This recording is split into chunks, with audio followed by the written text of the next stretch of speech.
Merci Madame la Présidente. Moi, j'ai écouté avec attention la réponse de Madame Lheureux qui se voulait synthétique et en même temps, il y a beaucoup de choses qui ont été dites.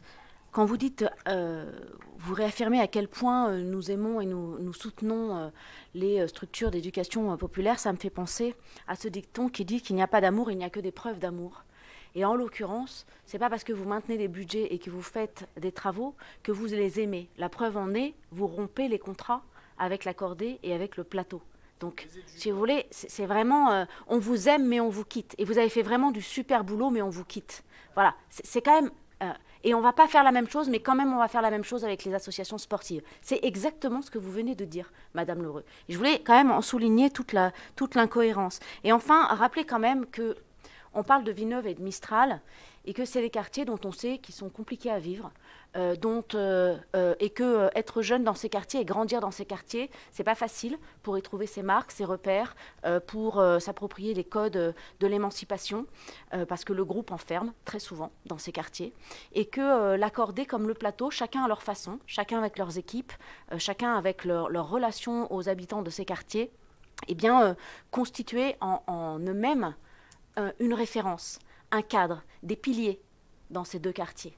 Et ce que vous offrez aux jeunes aujourd'hui, ce que vous dites, c'est que sans vraiment de motif, puisqu'ils ont fait un travail formidable, je vous cite, Madame Lheureux, eh bien, vous renoncez à maintenir ces structures, ces références, ces cadres à ces jeunes. Vous allez déstabiliser complètement la vie délicate, le lien fragile que chacune de ces deux structures ont mis des années à construire, qui reste fragile.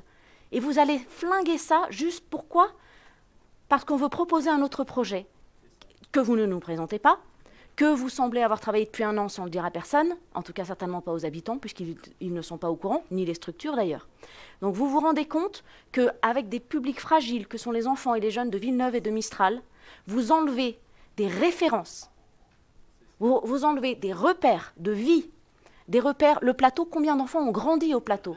Combien d'ailleurs de ces animateurs et de ces intervenants sont eux-mêmes issus de Mistral et ont réussi à s'en sortir, à ne pas tomber dans les travers parfois de ces quartiers? C'est grâce à des structures comme celle-ci. Et c'est à cela que vous coupez les jambes. C'est à cela que vous coupez les jambes. Et c'est pas tant à ceux qui y travaillent que je pense. C'est avant tout aux jeunes et aux gamins à qui vous enlevez tous les repères.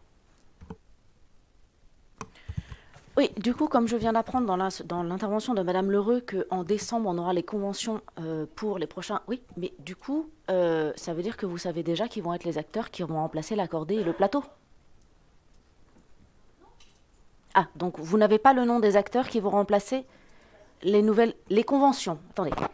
Madame Lheureux vient de dire que pour 2023, les conventions de 5 ans qui vont être allouées à partir de 2023 en remplacement, entre autres, des 6 structures, dont le plateau et l'accordé, excusez-moi, vont être présentées en décembre. C'est bien ce que vous venez de dire. D'accord. Donc, est-ce que dans ces conventions, et puisque les conventions du plateau et de l'accordé s'arrêtent fin décembre, sont prévus les nouveaux intervenants sur ces 2 établissements pour le vote de décembre?